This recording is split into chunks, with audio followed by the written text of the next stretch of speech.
Well the great Mahavir पुन, उहाँको बारेमा उहाँको कुनै पनि इन्ट्रोडक्सन आजको दिनमा कुनै जरुरी छैन।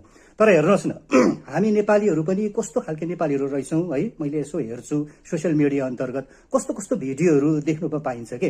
हामी जनताहरू पनि आँखा छ, आँखाले देख्न सक्दैन, दिमाग छ, दिमाग ठिकसँगले काम गर्दैन, कान छ, ठिकसँगले सुन्दैन। अब को ठिक को बेठिक भनेर छुट्याउनु नसक्ने त्यो दिमाग भएको मानिसहरू पनि यो भनौँ न यो समाज सोसाइटीमा बस्दो रहेछ। महावीर पुन आजको सन्दर्भमा उहाँको नाम लिइरहनु मैले चाहिँ किन ठिक ठाने भन्दाखेरि चाहिँ यो नसम्झिदिनु होला कि मैले यो भिडियो किन बनाएँ भनेर।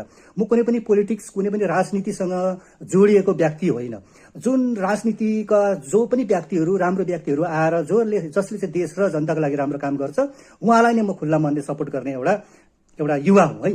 तर कसो भन्दाखेरि चाहिँ कसैले भन्ने गर्थे नि कि पोलिटिक्स इज अ रियली डटी गेम है। सायद हो कि जस्तो लाग्यो आज यसो सम्झेर त्यो स्टेटमेन्ट जुनहरू हेर्नु पाइरहेको छु मैले सोसियल मिडियाभित्र, कि महावीर पुन जस्तो एउटा व्यक्तिमाथि पनि यस्तो नराम्रो टिका टिप्पणीहरू गरिरहेका छन्। उहाँमाथि चाहिँ अब छानबिन गर्नुपर्छ है भनेर पनि आरोपहरू लगाइरहेका छन्। उहाँ त एउटा के अरे भन्दाखेरि त उहाँलाई त कस्तो आरोप लाग्यो भन्दा त उहाँ त एउटा स्मग्लर गर्छ अरे। उसले स्मग्लिङ गरेर हुने नहुने कुराहरू नेपालभित्रको छ अरे र ऊमाथि चाहिँ के हुनुपर्छ अरे भन्दा छानबिन हुनुपर्छ भनेर यस्तो खालको स्टेटमेन्टहरू लेख्ने बोल्ने व्यक्तिहरू पनि यो सोसियल मिडिया अन्तर्गत मैले देखेँ।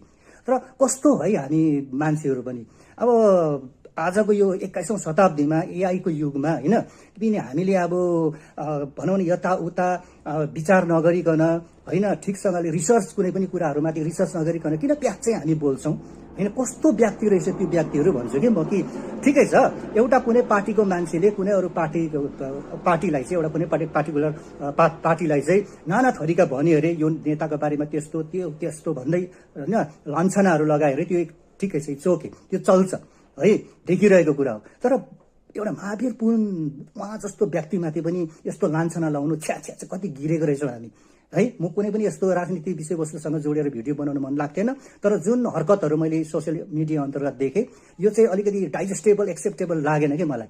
अलिकति हामी चाहिँ एउटा भनौँ न एउटा सोच्ने एउटा दिमाग दिएको छ भगवान्ले। हामी मानव भनेको चाहिँ यस्तो भनौँ न व्यक्ति हो, मानिस चाहिँ यस्तो मानिस हो कि संसारमा चाहिँ एउटा भगवान्को एउटा उत्कृष्ट नमुना हो हामी। तर हेर्नुहोस् त के हो हामी है, बाफ्रे यस्तो नराम्रो आरोपहरू लगाउने त्यो व्यक्तिलाई जो चाहिँ आज नेपालको चाहिँ एउटा गरिमाको एउटा विषय बन्न पुगेको छ है।